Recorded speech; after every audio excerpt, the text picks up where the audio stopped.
अगर कोई भी ये गलत फहमी पाल के बैठा है कि ईरान वर्सेस इजराइल, इस युद्ध में हमें क्या, तो बता दूं कि आग की लपटें हम तक आ चुकी हैं। आज बताऊंगी कि भारत को कैसे ये बहुत बड़े रूप में अफेक्ट कर सकता है ये युद्ध। 13 जून को रात के 3:30 बजे जब इजराइल ने ईरान की राजधानी तेहरान इसको बताए बगैर वहां पर वायुसेना को भेज दिया, तेहरान में धमाके, इसका पता था तो यूएस को था। और कुछ समय के बाद अगर कहें नतांज में भी, जहां ईरान का सबसे बड़ा न्यूक्लियर लैब है, उसको फोड़ा, बाकी शहरों पर भी बारूद गिराया और ईरान को सोचने तक का टाइम नहीं दिया।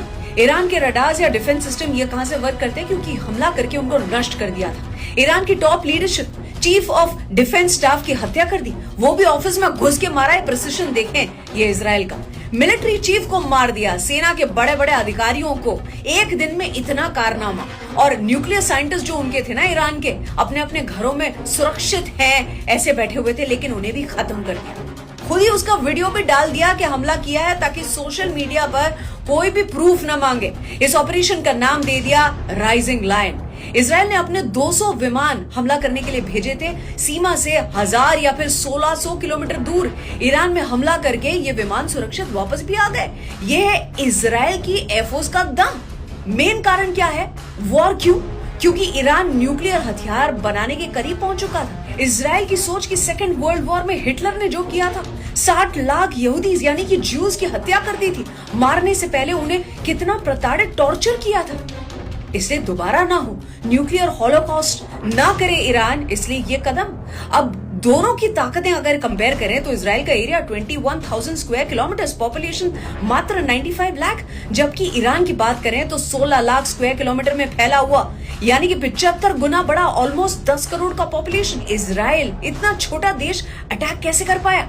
इजराइल की स्ट्रेंथ एडवांस एयरफोर्स, आयरन डोम डिफेंस सिस्टम है और मोसाद जैसी खुफिया एजेंसी। मिडिल ईस्ट में इजराइल के अलावा किसी मुस्लिम देश के पास परमाणु हथियार नहीं है। पर नेगेटिव ये है कि इजराइल बहुत छोटा है, मतलब एरिया काफी छोटा। अगर लंबी जंग चली तो नुकसान बहुत हो सकता है। दूसरी ओर पर अगर ईरान को देखें, वायुसेना कमजोर, लेकिन उसके पास जोरदार मिसाइल्स हैं, साथ ही खतरनाक प्रॉक्सी नेटवर्क, मतलब सेना नहीं, आतंकवादी संगठन से ऑपरेट करता है। गाजा का हमास, लेबनान का हिजबुल्ला और यमन के हुथी संगठन से। और भारत पर असर ये हो सकती है, लंबा युद्ध अगर चला, 80% हमारे तेल की जरूरत खाड़ी देशों से पूरी होती है और इसकी कीमतें अगर आसमान को छुएंगी, पेट्रोल, डीजल, ट्रांसपोर्ट, सबका कॉस्ट बढ़ेगा, रोजमर्रा की चीजें महंगी हो जाएगी।